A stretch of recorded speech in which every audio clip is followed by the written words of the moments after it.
Hi, my name's Mike. I make music as Domestic Scene, and this is the third in a series of videos that I've been doing where I go from just a raw synth jam through to a finished and released track. So in the first video I wrote and recorded the song, the second video I edited and mixed the song, and in this video we're going to talk about mastering. And I'm really stoked for this video because not only at the end of this video will I have a finished track, which I'll release on my Soundcloud and BANDCAMP pages. You can find the links to those in the description of this video. But I know from personal experience that as I was learning about mixing and mastering, everywhere I ever looked, the advice that was given was to send your tracks off to somebody else to have them mastered. And yeah, it's a little bit of a hard pill to swallow, I think, because first of all, I don't have unlimited funds, and so it's hard for me to accept that I need to spend the money at that point when I could spend that money on new gear or something like that. And second of all, I think anybody like me that takes the time to build up a home recording studio and learn how to use synthesizers and all of this are just naturally DIY types of people. So it's a little tough to think, yeah, the last step, I should send this to somebody else so they can finish it for me. But it also makes a lot of sense, and I've never really doubted the wisdom of it, because in anything else that I do, anything else that I make or write for work or something like that, I'll always send it to somebody else to have it checked. So in that sense, like I see mastering as kind of like a quality control stage, and I definitely see the value in sending it to somebody else. So if nothing else, making this video is going to be a huge learning process for me. Being able to compare my track to a professionally mastered track at the end of this video will teach me a lot and really give me a lot of insight for the next album or the next EP or whatever the next thing I'm doing is. And I hope that it is valuable to you too. And yeah, so with that, let's get into mastering this track so we can listen to what comes out of it. Okay, so I've opened the track in Ozone by Isotope, and this is just the best software that I have for doing this particular job. But you can do pretty much anything that I'll do here with stock plugins in any other DAW. So it's really about the concepts and not so much about the software. So we'll just start taking a listen to this song and see what I feel like it needs.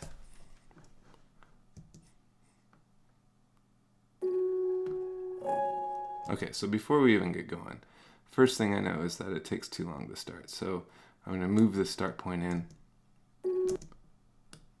And that's really by design.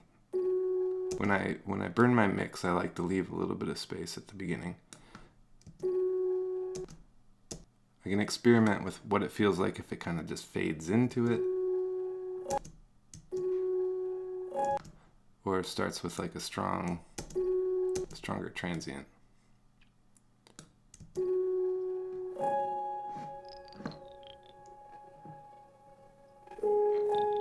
So I'll do the same thing before I really get into it at the end and just figure out how I want this to end, where it should end.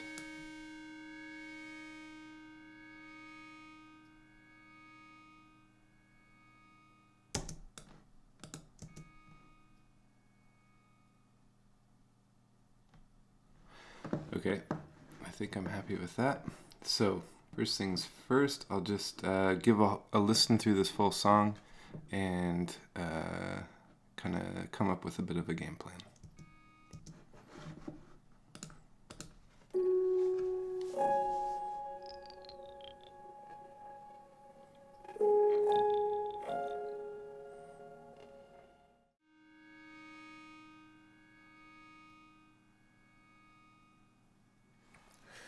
Okay, so the first thing that I noticed is that there's, I don't know, the hi-hat felt a little brittle to me. There's something in the high end that seems a little bit harsh. So I think I might try to address that.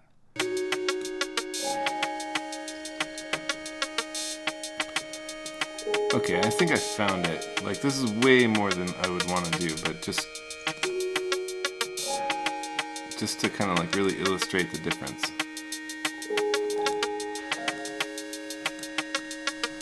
So I think that's the frequency that's not sounding right to me. So now that I found it, I'm not going to change that where it's sitting on the frequency band, but I'm just going to kind of like back off a bit.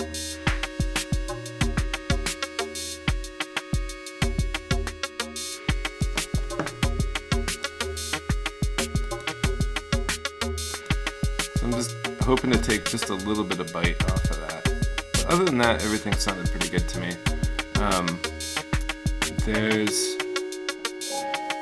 In general, I would say I kind of tend to like to give like a bit of a smile curve to the EQ, where there's a little bit more on the low end, a little bit more on the high end, and it's a little scooped in the middle. But I don't think I need it on the high end. But I might just give like a subtle 0.5 dB boost to the low end overall.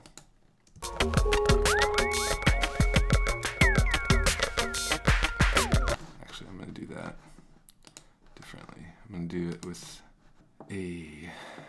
another point on this scale so that I can leave band 1 as a high pass filter, which I'm going to set pretty low. This is just a safety, just to make sure there's nothing down at the real low end that's causing problems on this file. And keep it at a 12 dB slope, and then use the second band as a shelf just to raise that up a tad.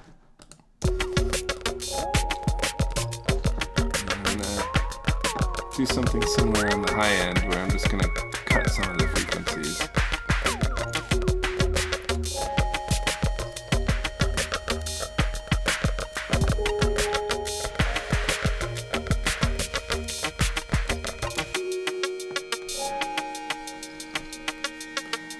Cool. So I don't think it needs a whole lot more. EQ's pretty set. And I'm just going to double check where I made that cut, where I felt like the hi-hat was, one more time to make sure that I still agree with my decision.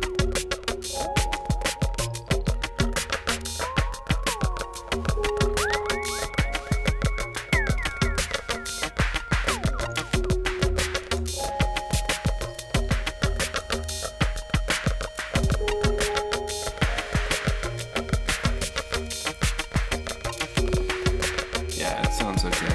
It's subtle, but it sounds okay. So I don't remember if I said it in another video, but I'm really not super comfortable with compression. It's the part of mixing and mastering that I feel the most like I'm guessing. In this case, I feel pretty good about the sound of the song. So I think I might be best off not even to mess with this compressor, and only do things that I feel like I know what I'm doing. Because I don't think that even whatever decision I'm going to make right there, I'm not going to do anything that's hitting it hard. So I don't know that it's going to even really matter that much.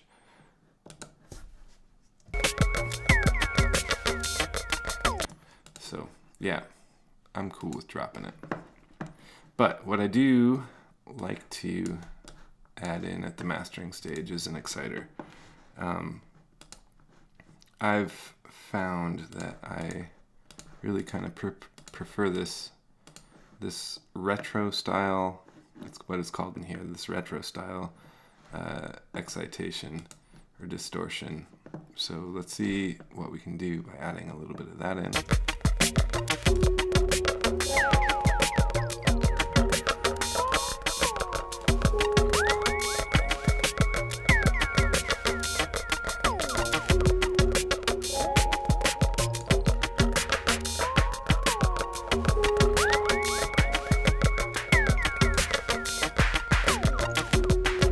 if I really, if I push this, you'll hear it in the kind of the root note of the piano chord, I think.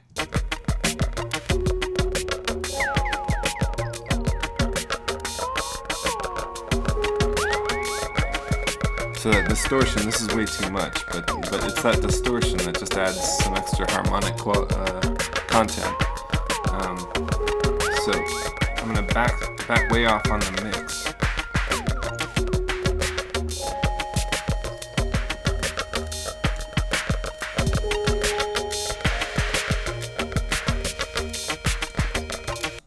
Okay, so I just kind of messed around with the amount of distortion that this was adding and then mixing it in till I generally kind of liked it. So now I'm going to just play this through with the exciter off and turn it on and kind of switch back and forth a few times to see how I'm feeling about it.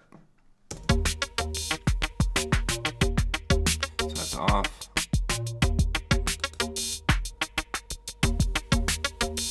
And that's on.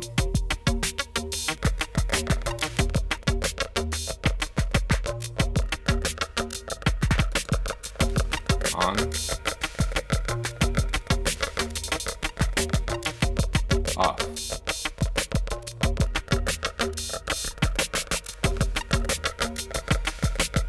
Yeah, so I'm feeling pretty good about that.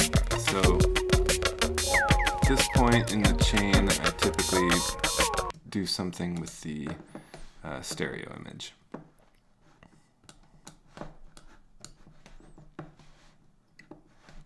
So I'm going to do something similar, just kind of like mess around with these values a little bit.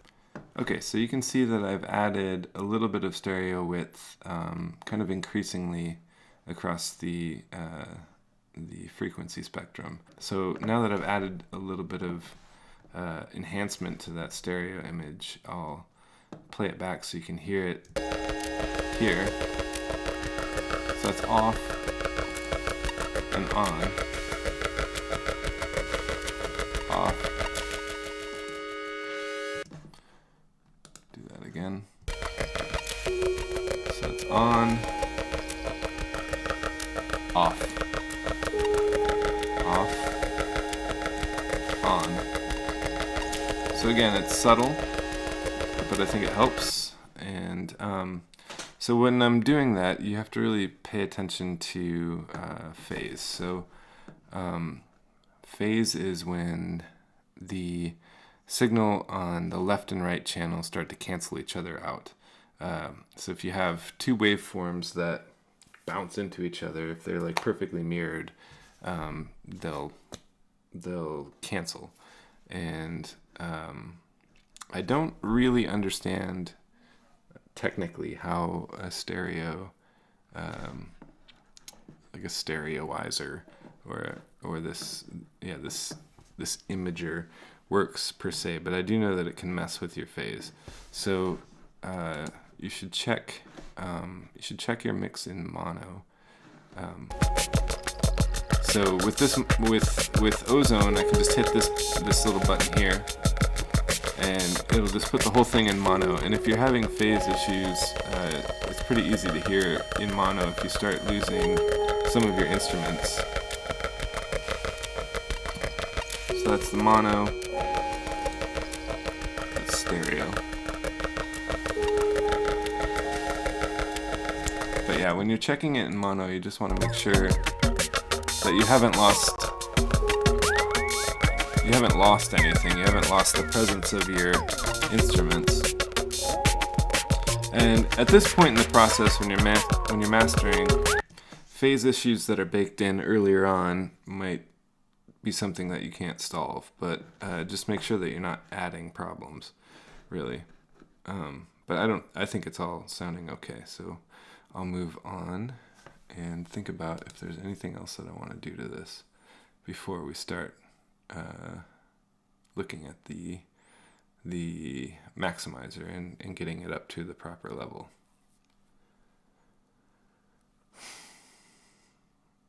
I don't think so. I think that I'm going to go pretty light across the board on this.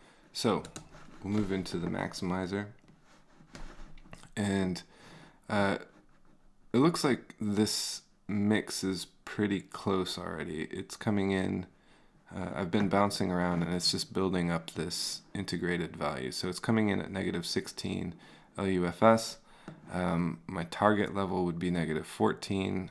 Not that all streaming services are the same, but if you're going to pick a level, I think that's the level that most people are picking. So really all you want is your music to sound about, you want it to fit in with the things that are playing around it. You don't want it to be too loud, too soft in comparison to the other things that people might be listening to on Spotify or whatever. And you need to be aware that almost all of those streaming services will make adjustments to your file. They'll raise up the level, they'll lower the level. And since there's no one standard, and most of the streaming services are a little bit, they're not necessarily using LUFS in the first place to do their measurement, and they're not necessarily publishing exactly what they're going to do to your file. There's just been a lot of guesswork and a lot of research and a lot of people that know more about it than me that have just kind of settled on negative 14 LUFS as a standard. So that's what I stick to because I have no reason to doubt that. But I do know that in the end, your master should just sound good. It should sound right to you. So if it sounds right when it's a little bit louder, go ahead and make it a little bit louder.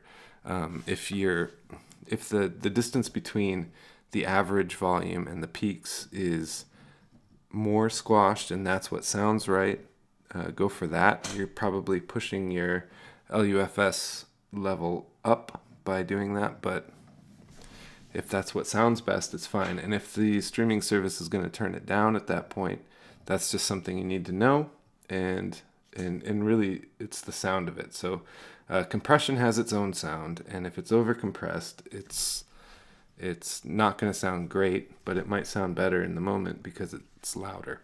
So I can't add a lot to that, but except to say that I'm aware of it. So I'll be shooting roughly for negative 14 LUFS, but if I'm a little over or under, I'm not going to sweat it too much as long as the song is sounding right.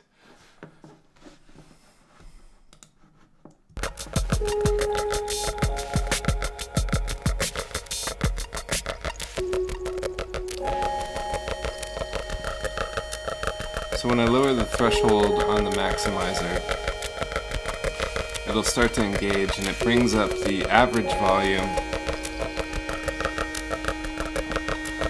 It starts compressing the peaks a bit. Speaking of peaks, I'm going to drop my peak level to negative 0.5 decibels. I think this is currently a 24-bit file, and when this gets processed down to a 44.1 bit, am I saying that right? Yeah. Anyway, when it gets converted, there's the danger that even though it's not peaking at this current bit rate, when it reduces the amount of bits, there's the possibility that there might be some peaking going on. There's a little bit less headroom when there's a lower bit rate.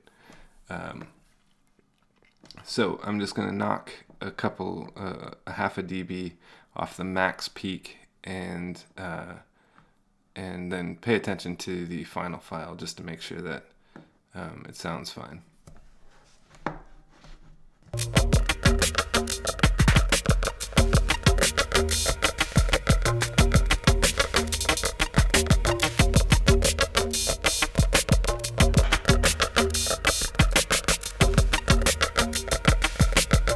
And now that I'm increasing the volume of the track, I'm actually going to turn my headphones down so it's similar to what I was hearing before.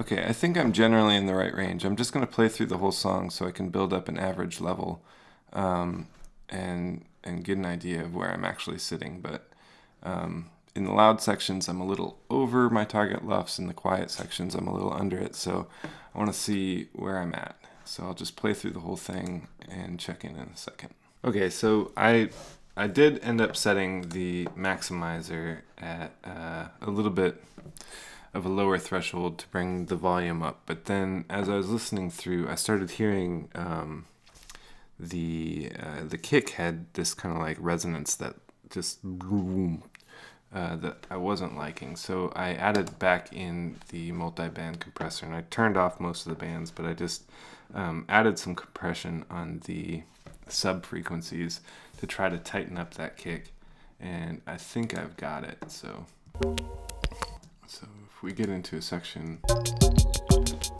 so maybe you can hear the kicks there with the compression on, and I'll turn it off. So with it off, it's just like thump, thump, thump, and with it on, it's just like a little bit more pump, pump, pump. I mean, the subs are still there, but I just kind of want to reduce a little bit of that boom, boom, and make it a little bit more of a boom, boom, boom. So that's what I did.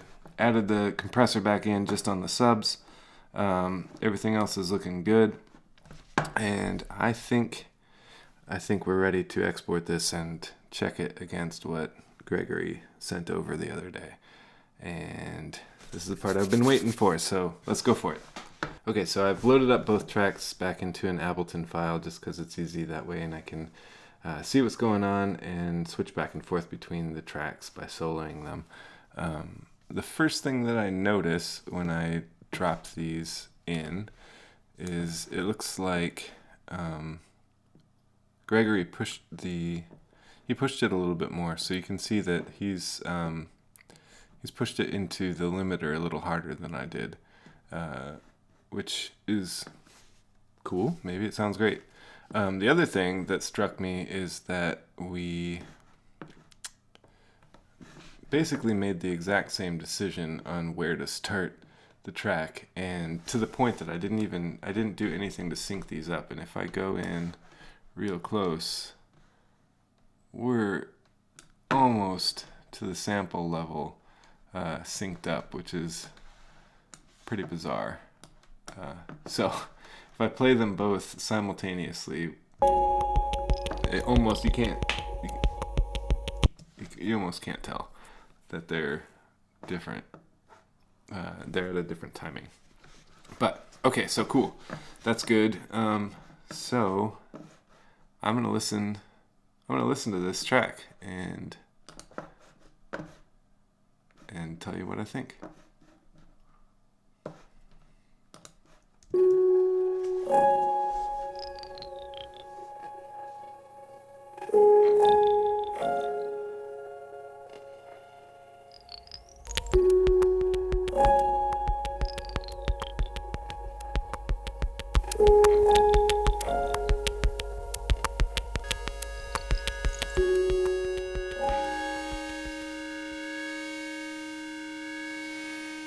Well, that was cool. Yeah, that sounded really good. If I were to guess,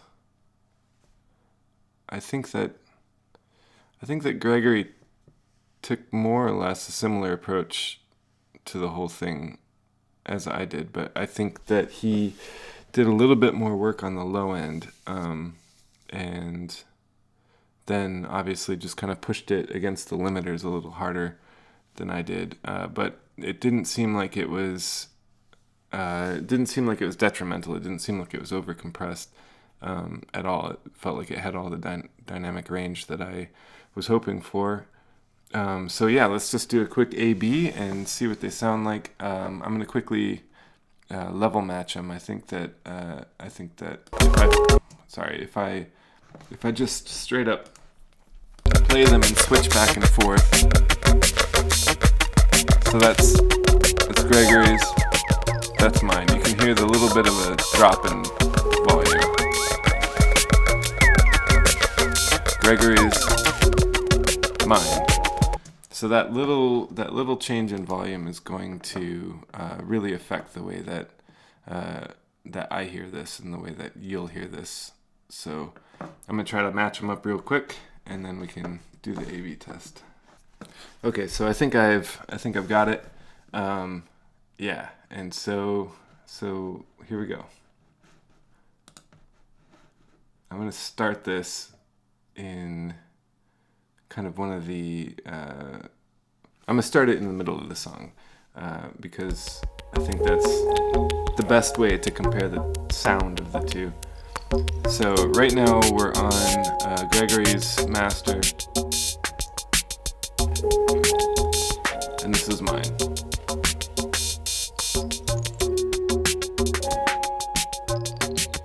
And again, these are level matched, so I think I knocked off, yeah, like 2 dB or so off of Gregory's master. So this is his, and this is where I think like there's like a real weightiness, there's a real presence to the low end. And this is mine. And I can just feel it right away. It just doesn't have that oomph. Gregory's.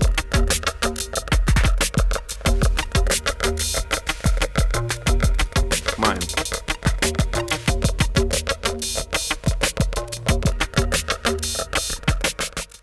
So Gregory, I think you beat me, man. I really loved your master. I can definitely feel the like the gravity and the weight in the low end, and really liked it. I can tell that you also pushed it a little bit further into the limiters than I felt comfortable doing. But like I've said multiple times, compression's not really something that I'm super comfortable with. But with your mix, I could really feel the dynamic range in it. Still, so yeah, I'm really happy with that. To anyone who's wondering what my feeling about this whole thing is, even if I had not noticed a difference in the two masters, which I did, I can say that what was really valuable for me was the conversation that I had with Gregory over text, and so because yeah, it's like I was saying before, like a little bit of a quality control. So his kind of assessment of the mix that I sent him really gave me a sense of confidence that I hadn't felt before. And he said that my mix was pretty good, and that there was very little corrective work needed. And these are the things that just get in my head personally when I'm making a mix. So to hear that from somebody else, like, hey man, this is good, and this was really easy to work with, is really reassuring, and that's something that I couldn't, that's really priceless actually, to get that. But to also get a master that sounds so good back really made it great. So again, I think any one of us is perfectly capable of mastering our own music, and go for it if that's what you can afford and that's what you want to do. If it's interesting and you just want to get good at it, go for it. But definitely find somebody to bounce your mixes off of and send to. It's always nice to have a second pair of ears. And like I said, I'm so over the moon about this whole project. So cool. I'll make sure that the track gets up on SoundCloud and BANDCAMP tonight. I think I'm going to put both tracks on SoundCloud so you can listen to them side by side if you want. But on BANDCAMP for download, I'm just going to throw up Gregory's mix because it's clearly better than mine. So yeah, cheers. Hope you enjoyed this video. If you did, please like the video, subscribe to the channel. You know, that stuff that they say about bells, I don't know. You could do that if you want. Anyway, this was fun. I've never really tried something remotely like this before, this kind of long form video and over a series, and definitely never showed anybody what I do in the way that I mix and master. So it's a little bit intimidating to put it out there in the world, but yeah, there it is. I hope that you found some value in it, and I'll see you next time. Cheers.